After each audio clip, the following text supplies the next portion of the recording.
Petron Blaze Boosters, when they're successful, it's a very good defensive team. They can't allow that many points and give up that many points. Barako Bull, on the other hand, their defense very good. When you look at the turnovers forced today,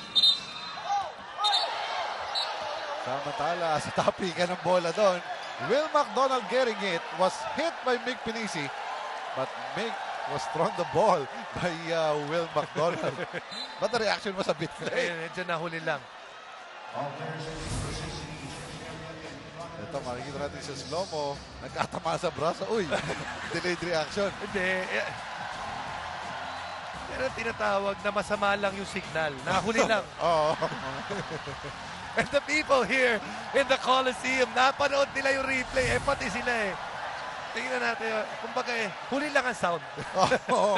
Hindi, that's adrenaline. Parang pag may tuwa yung mga tao Pag may adrenaline rush ka, hindi mo masyadong napapansin yung mga sakit Nung bumaba na yung adrenaline, saka bumaba, sa kanya naramdaman yung tama ng bola sa kanyang noo. Ito yun, ganito lang yun uminit ang ulo ni Will McDonald. It's something that we were... Magsasawa ang active center dito sa clip na ito ni Mick Pinisi. Well, he has done everything. At least first half pa lamang. May record na siya. Career, yung kanyang career 703-pointer.